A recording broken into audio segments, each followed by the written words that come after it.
김대성 사장님, 회사 부도 처리 서류입니다. 차가운 음성과 함께 내려진 법원 공문서. 한때 중견기업을 자랑하던 김대성의 얼굴은 창백하게 변해갔습니다. 불과 일주일 전만 해도 그는 트럭을 몰고 온 한 남자를 업신여기며 모욕을 주었는데 그 남자가 누구였는지 이제야 깨달았죠. 하지만 이미 모든 것이 늦어버렸습니다. 시간을 되돌려 일주일 전 봄바람이 선선하게 불던 어느 토요일 오후였습니다. 서울 강남구의 한 고급 한정식집 앞에 낡은 1톤 트럭 한 대가 멈춰 섰어요. 트럭에서 내린 남자는 50세 정도로 보이는 중년이었는데 평범한 작업복을 입고 있었습니다. 그의 손에는 작은 선물 상자 하나가 들려 있었죠. 이성호는 깊은 숨을 들이마셨습니다. 오늘은 딸 지혜의 상견례 날이었거든요. 평소 검소한 생활을 고집하던 그는 특별히 정장을 차려입지도 않았고 비싼 외제차 대신 회사 물류창고에서 쓰는 트럭을 몰고 왔습니다. 사람은 겉모습이 아니라 내면으로 판단받아야 한다는 것이 그의 철학이었거든요. 한정식집 입구에서 이성호는 잠시 머뭇거렸습니다. 고급스러운 외관과 발레 파킹 서비스를 제공하는 이곳이 조금 부담스럽기도 했어요. 하지만 딸을 위한 자리였기에 용기를 내어 발걸음을 옮겼습니다. 입구의 직원들이 그의 차림새를 보며 살짝 당황하는 기색을 보였지만 이성호는 신경 쓰지 않았어요. 한정식집에 들어서자 이미 상대방 가족들이 먼저 와 있었습니다. 김대성과 최미영 부부 그리고 그들의 아들 김준석이 자리에 앉아 기다리고 있었어요. 세 사람 모두 말끔한 정장 차림이었고 김대성은 비싼 시계를 차고 있었습니다. 최미영은 명품 핸드백을 테이블 옆에 놓아두었고 김준석은 최신형 스마트폰을 만지작거리고 있었죠. 이성호가 들어서는 순간 김대성의 얼굴에 당황스러운 표정이 스쳤습니다. 그는 분명히 정장을 입고 고급차를 몰고 올 사람을 기대하고 있었던 것 같았어요. 저기에? 혹시 이지혜 씨 아버님이신가요? 김대성의 목소리에는 믿을 수 없다는 어조가 섞여 있었어요. 그의 시선은 이성호의 작업복 차림을 위아래로 훑어보았습니다. 특히 그의 손톱 밑에 묻은 작은 때와 약간 거친 손을 유심히 봤죠. 네, 안녕하십니까? 이성호라고 합니다. 이성호는 정중하게 인사했지만 상대방의 반응은 싸늘했습니다. 최미영은 코를 찡그리며 남편의 팔을 쿡쿡 찔렀고 김준석은 고개를 돌려 한숨을 내쉬었어요. 그들의 표정에서는 실망감이 역력히 드러났습니다. 아, 그러시군요. 그런데 차는 어떻게 오셨나요? 김대성이 조심스럽게 물었습니다. 아마도 혹시나 하는 마음으로 질문한 것 같았어요. 이성호는 담담하게 대답했습니다. 트럭 몰고 왔습니다. 평소에 쓰던 차라서요. 그 순간 식당 안의 공기가 얼어붙었습니다. 최미영의 눈이 커지더니 입을 가리고 속삭이기 시작했어요. 김준석은 스마트폰을 내려놓고 아버지를 쳐다봤습니다. 여보, 이게 무슨 일이야? 트럭이라니. 김대성도 당황한 기색을 감추지 못했습니다. 그들이 기대했던 것은 고급 외제차를 몰고 와서 자신들의 체면을 세워줄 사위 아버지였거든요. 하지만 앞에 앉은 남자는 작업복을 입고 트럭을 몰고 온 평범한 아저씨에 불과했습니다. 이성호는 상대방 가족의 시선을 느끼며 조용히 자리에 앉았습니다. 그의 마음속에는 작은 실망감이 스며들었지만 겉으로는 평온함을 유지했어요. 사람을 겉모습으로 판단하는 이들에게 어떤 말을 해봐도 소용없다는 것을 알고 있었거든요. 과연 이 평범해 보이는 남자의 진짜 정체는 무엇일까요? 그리고 그가 보여줄 진짜 모습은 어떤 것일까요? 오늘 이야기가 흥미로우셨다면 구독과 좋아요 부탁드립니다. 이성호는 50세의 대기업 회장이었습니다. 하지만 그 사실을 아는 사람은 극히 드물었어요. 20살에 빈손으로 시작해서 건설업계의 거물로 성장한 그는 성공한 후에도 여전히 검소한 삶을 고집했습니다. 회사 사무실보다는 현장을 더 자주 찾았고 고급 양복보다는 편안한 작업복을 즐겨 입었죠. 그런 그에게 유일한 자랑거리는 바로 딸 지혜였습니다. 음식이 나오기 시작했지만 분위기는 점점 더 어색해졌습니다. 김대성은 계속해서 이성호의 직업에 대해 돌려서 물어봤어요. 혹시 어떤 일을 하고 계신지 여쭤봐도 될까요? 건설 쪽 일을 합니다. 이성호의 간단한 대답에 김대성의 얼굴이 미묘하게 변했습니다. 건설 일꾼 정도로 생각한 것 같았어요. 아, 그러시구나. 요즘 건설 경기가 어떤가요? 그럭저럭입니다. 최미영이 끼어들었습니다. 그런데 대개 따님이 대학 강사라고 들었는데 그 정도 직업을 가지려면 교육비도 많이 들었을 텐데요. 그 말 속에는 건설 일꾼이 어떻게 딸을 대학 강사로 키웠느냐는 의미가 숨어 있었어요. 이성호는 묵묵히 고개만 끄덕였습니다. 김준석이 불편한 듯 입을 열었어요. 아버지, 어머니, 너무 개인적인 질문은. 아니야, 준석아. 이런 건 미리 알아두는 게 좋아. 최미영의 목소리가 날카로워졌습니다. 그녀는 더 이상 예의를 지킬 생각이 없는 것 같았어요. 솔직히 말씀드리면 저희 준석이는 중견기업 과장이고 앞으로 승진도 확실합니다. 그런데 상대방 집안이 너무... 여보. 김대성이 아내를 말렸지만 최미영은 멈추지 않았습니다. 아니에요. 이런 식으로는 안 되죠. 솔직히 트럭 몰고 와서 작업복 입고 앉아있으면 저희가 뭐라고 생각하겠어요? 식당 안에 다른 손님들까지 시선을 돌릴 정도로 목소리가 커졌습니다. 이성호의 얼굴에는 여전히 변화가 없었지만 그의 손이 살짝 떨리고 있었어요. 죄송합니다만 오늘 상견례는 여기서 끝내는 게 좋을 것 같습니다. 김대성이 일어서며 말했습니다. 최미영도 핸드백을 들고 자리에서 벌떡 일어났어요. 맞아요. 이런 식으로는 도저히 안 되겠어요. 준석아, 일어나. 김준석은 난처한 표정으로 아버지와 어머니를 바라봤습니다. 하지만 결국 그도 자리에서 일어났어요. 죄송합니다. 저희가 먼저 나가겠습니다. 그들이 떠나자 식당 안이 조용해졌습니다. 이성호는 혼자 남아 찬 음식을 바라봤어요. 정성스럽게 준비된 한정식이 그대로 식어가고 있었습니다. 잠시 후 지혜가 급하게 들어왔습니다. 아버지, 준석이한테 전화 받았는데 무슨 일이에요? 괜찮다. 그냥 인연이 아니었나 보다. 이성호는 담담하게 대답했지만 지혜는 아버지의 표정에서 상처를 읽을 수 있었어요. 아버지, 혹시 쟤 때문에? 아니다. 내 잘못이 아니야.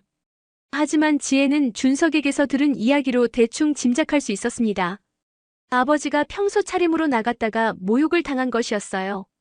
아버지, 정말 괜찮으세요? 그래, 괜찮다.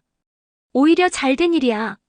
사람을 겉모습으로 판단하는 집안과는 인연을 맺지 않는 게 나으니까. 이성호는 웃으며 말했지만 그의 눈빛에는 차가운 무언가가 스쳐갔습니다. 그동안 그가 참아왔던 무수한 시선들과 편견들이 한순간에 떠올랐어요. 식당을 나서면서 이성호는 발레 파킹에 맡겨진 차들을 봤습니다. 벤츠, BMW, 아우디 같은 고급차들이 질비하게 늘어서 있었고 그 사이에 초라하게 서 있는 자신의 트럭을 발견했어요. 아버지, 차 제가 몰게요. 괜찮다. 이성호는 트럭 운전석에 앉으며 깊은 숨을 내쉬었습니다. 오늘 일로 인해 딸에게 상처를 준 것 같아서 마음이 무거웠어요. 하지만 동시에 다른 감정도 올라왔습니다. 사람을 함부로 판단하고 모욕을 준 그 가족들에 대한 차가운 분노 말이에요. 트럭이 강남의 번화가를 벗어나 한적한 주택가로 들어섰습니다. 하지만 이성호가 향한 곳은 평범한 주택가가 아니었어요. 트럭은 서울 용산구의 고급 주택가 깊숙한 곳으로 들어갔습니다. 아버지, 집에 가시는 거죠? 응, 집에 가자. 트럭이 멈춘 곳은 담장이 높고 정원이 넓은 대저택 앞이었습니다. 자동 대문이 열리며 트럭이 들어서자 마당에는 고급 승용차 2대가 나란히 주차되어 있었어요. 최신형 제네시스와 벤츠 S클래스였습니다. 집 현관에는 가정부 김 여사가 나와서 기다리고 있었어요. 회장님, 어서 오세요. 상견례는 어떻게 되었습니까? 별일 없었어. 김 여사는 일찍 들어가도 돼. 이성호는 평상시와 다름없이 대답했지만 김 여사는 그의 표정에서 무언가 일이 있었다는 것을 직감했습니다. 지혜 양은요? 곧 들어올 거야. 이성호는 현관에서 신발을 벗으며 집안을 둘러봤습니다. 거실에는 값비싼 가구들이 놓여 있었지만 과시하려는 느낌보다는 실용성을 중시한 배치였어요. 벽에는 지혜의 어릴 적 사진들과 그의 젊은 시절 건설 현장 사진들이 나란히 걸려 있었습니다. 서재로 들어간 이성호는 책상 앞에 앉아 깊은 생각에 잠겼습니다. 책상 위에는 여러 기업의 계약서들과 투자 제안서들이 쌓여 있었어요. 그 중에는 김대성의 회사 이름도 보였습니다. 태영건설. 이성호는 그 서류를 집어들고 자세히 살펴봤습니다. 김대성이 운영하는 태영건설은 중견 건설업체였는데 최근 대형 프로젝트를 따내기 위해 여러 대기업에 협력을 요청하고 있었어요. 그 중에는 이성호가 소유한 성호그룹도 포함되어 있었습니다. 참 아이러니하군. 이성호는 쓴웃음을 지었습니다. 자신을 무시하고 모욕했던 그 사람이 바로 자신에게 도움을 요청한 회사의 사장이었다니 말이에요. 서재 벽면 한쪽에는 커다란 액자가 걸려 있었습니다. 성호그룹 회장 이성호라고 적힌 명패와 함께 건설업계 공로상을 받는 모습이 담긴 사진이었어요. 그 옆에는 경제지에서 선정한 올해의 CEO 상패도 놓여 있었습니다. 이성호는 책상 서랍을 열고 명함첩을 꺼냈습니다. 성호그룹 회장 이성호라고 새겨진 명함들이 가지런히 정리되어 있었어요. 하지만 그는 이 명함들을 거의 사용하지 않았습니다. 현장에서 일할 때는 그냥 이성호라고만 소개했거든요. 핸드폰이 울렸습니다. 성호그룹 전무인 박상현에게서 온 전화였어요. 회장님, 태영건설에서 내일 미팅 일정을 확정하고 싶다고 연락이 왔습니다. 태영건설? 네, 김대성 사장이 직접 오겠다고 하더군요. 대형 프로젝트 협력건으로요. 이성호는 잠시 침묵했습니다. 오늘 자신을 무시했던 그 사람이 내일 자신에게 고개를 숙이러 올 생각을 하니 기분이 복잡했어요. 일단 미팅은 잡아도. 하지만 내가 직접 나가지는 않을 것 같아. 알겠습니다. 그럼 제가 대신 미팅을 진행하겠습니다. 전화를 끊고 이성호는 창밖을 바라봤습니다. 넓은 정원에는 고급스러운 조경이 되어 있었고 멀리 한강이 보였어요. 이 모든 것이 그가 30년간 피땀 흘려 일군 결과물이었습니다. 하지만 오늘 그는 그냥 트럭 운전사 취급을 받았어요. 사람들은 겉모습만 보고 판단했고 그의 진짜 모습은 보려 하지 않았습니다. 지혜가 집에 들어왔습니다. 아버지, 정말 괜찮으세요? 괜찮다. 너무 걱정하지 마라. 그런데 아버지, 혹시 준석이네 가족들이 어떤 회사에서 일하는지 아세요? 왜? 혹시 아버지 회사랑 관련이 있을까 해서요. 이성호는 잠시 생각했습니다. 딸에게 복수하겠다는 이야기를 할 수는 없었어요. 하지만 그 가족들이 곧 자신의 진짜 정체를 알게 될 거라는 생각이 들었습니다. 모르겠다. 아마 상관없을 거야. 하지만 이성호의 마음속에는 이미 계획이 세워지고 있었습니다. 사람을 무시하고 모욕을 준 대가가 무엇인지 보여줄 때가 온 것 같았어요. 다음 날 월요일, 성호그룹 본사는 평소와 다름없이 분주했습니다. 하지만 회장 이성호는 회사에 나오지 않았어요. 대신 집 서재에서 조용히 태영건설에 대한 자료를 검토하고 있었습니다. 박 전무, 태영건설 관련 자료 좀 더 자세히 준비해줘. 이성호는 전무에게 전화를 걸었습니다. 어떤 자료가 필요하신지요? 재무상태, 진행 중인 프로젝트, 협력업체 현황. 모든 걸 다 파악하고 싶어. 알겠습니다. 오늘 안에 준비해드리겠습니다. 전화를 끊고 이성호는 컴퓨터를 켰습니다. 건설업계에서 30년을 일한 그에게는 정보를 수집하는 방법이 많았어요. 몇 통의 전화만으로도 태영건설의 현재 상황을 파악할 수 있었습니다. 첫 번째 전화는 건설업계 정보의 밝은 기자 친구에게 걸었어요. 김 기자, 나야. 태영건설이라고 하나? 아, 이 회장님. 태영건설이요? 요즘 좀 어려운 상황이라고 들었는데요. 어떻게 어려운가? 대형 프로젝트 몇 개가 연달아 취소되면서 자금 압박이 심하답니다. 특히 인천 신도시 프로젝트가 무산되면서 큰 타격을 받았대요. 두 번째 전화는 은행 관계자에게 했습니다. 태영건설 대출 상황이 어떤가? 솔직히 말씀드리면 연체 위험이 높아지고 있습니다. 몇 개월 더 이런 식으로 가면. 세 번째는 자재업체 사장에게 걸었어요. 최 사장, 태영건설과 거래하고 있지? 회장님, 그 회사 때문에 골치 아파요. 자재비 결제가 계속 지연되고 있어서. 정보들이 하나씩 모이면서 태영건설의 실상이 드러났습니다. 겉으로는 중견기업을 자랑하지만 실제로는 자금난에 허덕이는 상황이었어요. 김대성이 성호그룹과의 협력을 그렇게 간절히 원하는 이유도 이해가 됐습니다. 오후에 박 전무가 자세한 보고서를 가지고 왔습니다.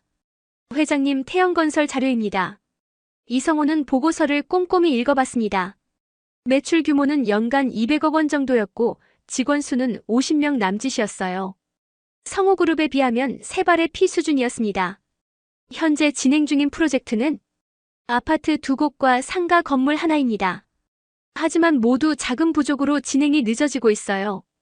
협력업체들 상황은 대부분 태영건설에서 돈을 받지 못해서 불만이 높습니다. 몇 곳은 거래 중단을 고려하고 있다고 하더군요. 이성호는 보고서의 마지막 페이지를 넘겼습니다. 그곳에는 태영건설이 성호그룹에 제안한 협력 프로젝트 내용이 적혀 있었어요. 이 프로젝트가 성사되면 태영건설에게는 어떤 의미인가?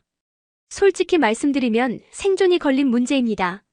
이 프로젝트가 무산되면 회사 운영이 어려워질 겁니다.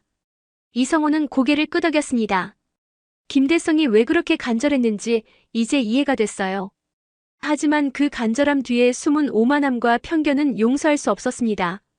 박 전무, 내일 태영건설과의 미팅은 예정대로 진행해. 네, 알겠습니다. 그런데 회장님은 참석하지 않으시는 건가요? 아니, 나도 참석할 거야. 하지만 회장이 아니라 그냥 직원으로. 박 전무는 의아한 표정을 지었지만 이성호의 결정에 대해 묻지 않았습니다. 저녁에 이성호는 딸 지혜와 함께 식사를 했어요. 아버지, 오늘 하루 종일 뭐 하셨어요? 그냥 일 관련해서 자료 좀 봤지. 혹시 어제 일 때문에 스트레스 받으시는 건 아니죠? 이성호는 딸의 걱정스러운 표정을 봤습니다. 지혜는 아직도 어제 일로 마음이 무거운 것 같았어요. 걱정하지 마라. 아버지는 괜찮아. 그런데 아버지, 솔직히 궁금한 게 있어요. 뭐가? 아버지가 왜 항상 그렇게 검소하게 사시는지. 회사도 크고 돈도 많으신데. 이성호는 잠시 생각했습니다. 사람의 가치는 가진 것으로 정해지는 게 아니야. 어떻게 사느냐가 더 중요하지. 하지만 어제처럼 오해받을 수도 있잖아요. 그런 사람들과는 어차피 인연을 맺을 필요가 없어. 진짜 좋은 사람은 겉모습을 보지 않거든. 지혜는 고개를 끄덕였지만 여전히 아버지가 걱정됐습니다. 하지만 이성호의 마음속에는 이미 내일의 계획이 세워져 있었어요. 화요일 오전 10시 성호그룹 본사 20층 회의실에서 미팅이 예정되어 있었습니다. 김대성은 아침 일찍부터 정장을 말끔히 차려입고 회사를 나섰어요. 오늘 미팅이 성사되면 태영건설의 미래가 달라질 수 있었거든요. 성호그룹 본사에 도착한 김대성은 건물의 규모에 압도됐습니다.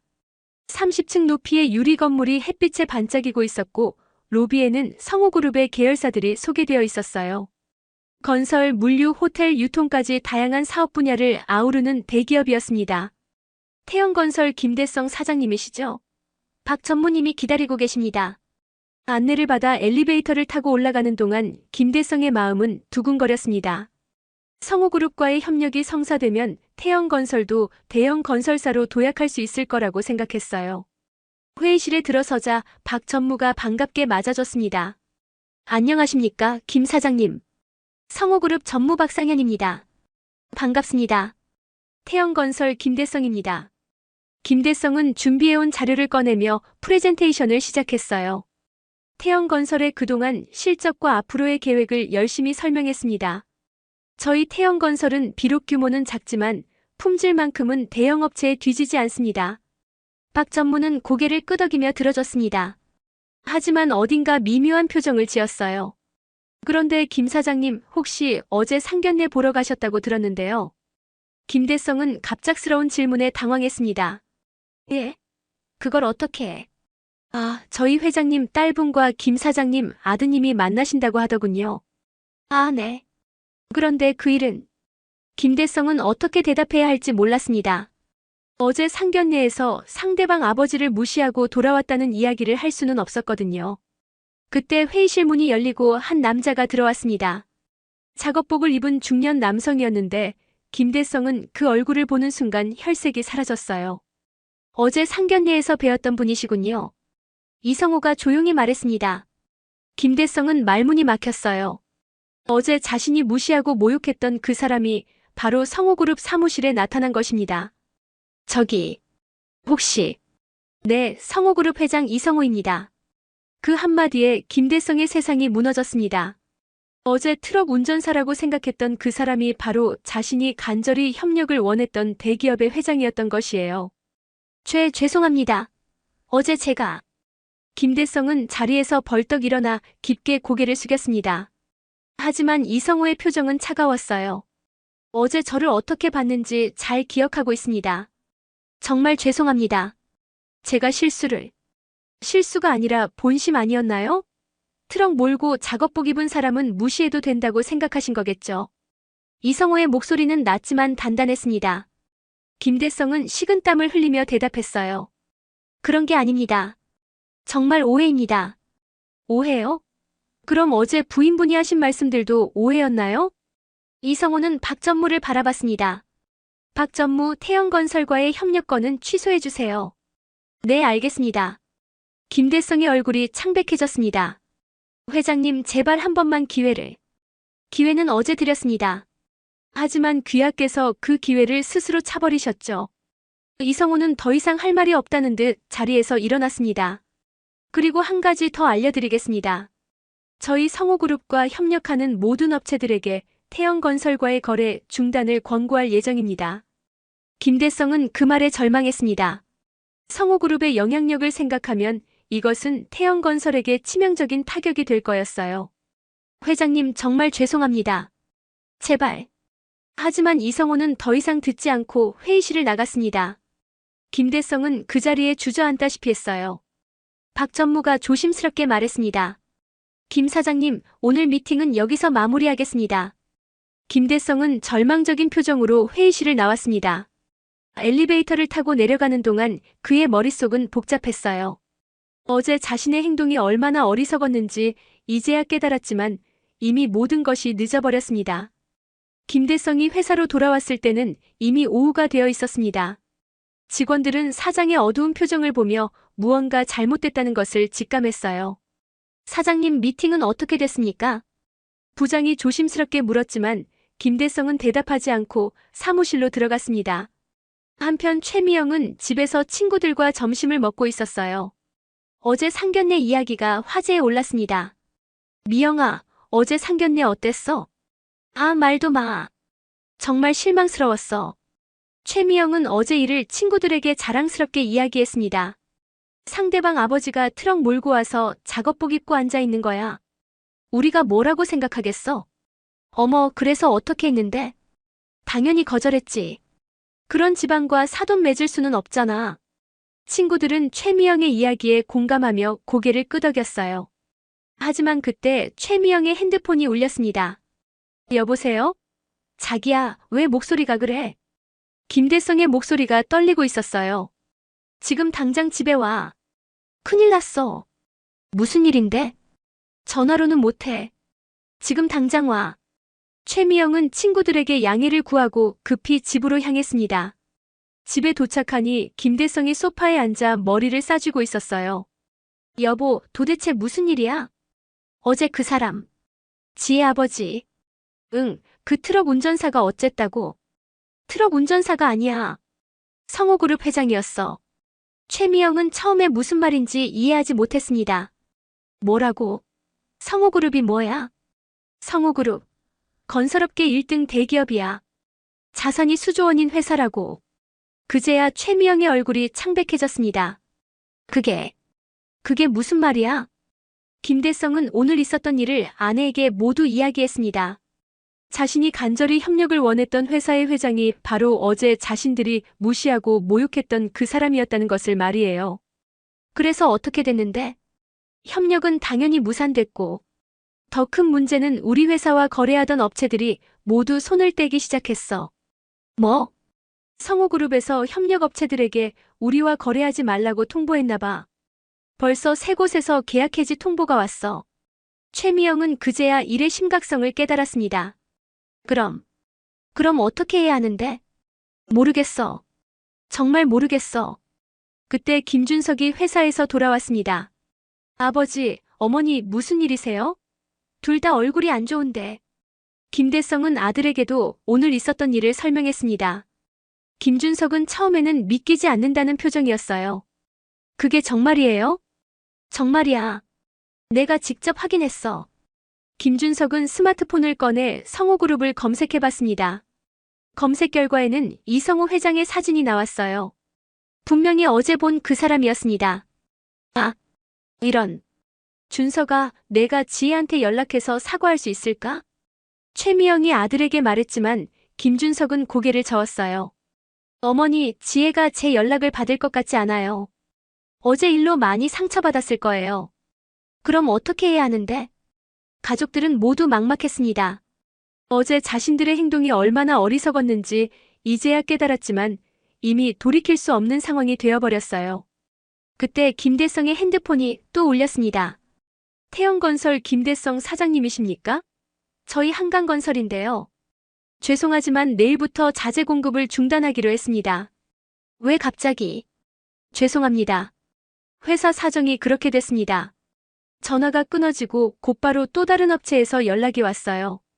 김 사장님 진행 중이던 프로젝트를 중단해야 할 것 같습니다. 이유라도 설명해 주세요. 그게 저희도 사정이 있어서 하나둘씩 거래업체들이 손을 떼기 시작했습니다.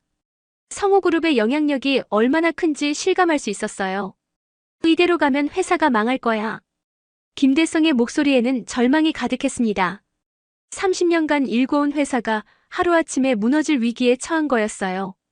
최미영은 뒤늦게 후회했지만 이미 늦었습니다. 사람을 겉모습으로 판단하고 모욕했던 대가가 이렇게 클 줄은 몰랐던 거죠. 일주일이 지나면서 태영건설의 상황은 급속도로 악화됐습니다.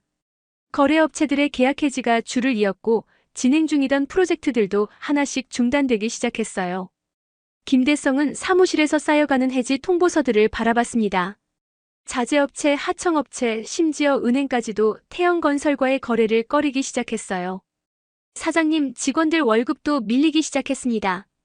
부장이 무거운 표정으로 보고했습니다. 그리고 한강 프로젝트 시공주에서 계약 해지 통보가 왔습니다. 김대성은 고개를 떨어뜨렸습니다. 한강 프로젝트는 태영건설의 생명줄 같은 존재였는데 그마저 잃게 된 거였어요. 사장님, 도대체 무슨 일입니까? 하루아침에 이렇게 될 수는 없는데. 직원들도 상황을 이해하지 못했습니다. 갑자기 모든 업체들이 등을 돌리는 이유를 알 수 없었거든요. 김대성은 직원들에게 진실을 말할 수 없었습니다. 자신의 잘못으로 회사가 망하게 됐다는 사실을 어떻게 인정할 수 있겠어요? 집에서도 분위기는 최악이었습니다. 최미영은 하루 종일 울면서 후회했어요. 내가 왜 그랬을까? 왜 그렇게 오만했을까? 이제 와서 후회해도 소용없어. 김대성의 목소리에는 체념이 깔려 있었습니다. 김준석은 회사 상황을 보며 이직을 고려하기 시작했어요. 아버지 회사가 이런 상태로는 미래가 없다고 판단했거든요. 아버지, 차라리 회장님께 직접 찾아가서 사과드리는 게 어떨까요? 이미 늦었어. 그분이 우리를 용서할 리 없어. 실제로 김대성은 며칠 전 성호그룹 본사에 찾아가려고 했었어요. 하지만 로비에서부터 출입이 거부됐습니다. 죄송하지만 회장님께서는 면담을 거절하셨습니다. 경비원의 차가운 말에 김대성은 그냥 돌아올 수밖에 없었어요. 한편 이성호는 자신의 서재에서 태영건설의 몰락 과정을 지켜보고 있었습니다. 박 전무가 매일 상황을 보고해왔어요. 회장님, 태영건설이 거의 마지막 단계에 이른 것 같습니다. 그래? 네, 주요 프로젝트가 모두 중단됐고 직원들도 하나둘씩 떠나고 있습니다. 이성호는 복잡한 심정이었습니다. 복수는 달성했지만 완전히 시원하지는 않았어요. 회장님, 혹시 이 정도면 충분하지 않을까요? 박 전무가 조심스럽게 물었습니다. 어째서? 아무래도 너무 가혹한 게 아닌가 싶어서. 한 가족이 완전히 무너지는 거잖아요. 이성호는 잠시 생각했습니다. 하지만 곧 고개를 저었어요. 그들이 나에게 했던 모욕을 생각해봐. 사람을 겉모습으로 판단하고 무시한 대가야. 하지만 박 전무, 이건 단순한 복수가 아니야. 교훈이지. 사람을 함부로 판단하면 안 된다는 교훈 말이야. 며칠 후 마침내 결정적인 순간이 왔습니다. 태영건설의 최종 통보서가 도착한 거였어요. 태영건설 김대성 사장님, 부도 처리 절차에 들어갑니다. 법원의 공문서를 받아든 김대성은 주저앉았습니다. 30년간 일궈온 모든 것이 무너지는 순간이었어요. 직원들은 뿔뿔이 흩어졌고 사무실도 비워야 했습니다. 김대성은 빈 사무실에 혼자 앉아 지난 날을 돌이켜봤어요. 만약 그때 그분을 제대로 대했다면. 하지만 후회는 이미 늦었습니다. 돌이킬 수 없는 강을 건너버린 거였어요. 최미영은 집에서 짐을 싸고 있었습니다. 집까지 처분해야 하는 상황이 됐거든요. 엄마, 이제 어떻게 살아야 해요?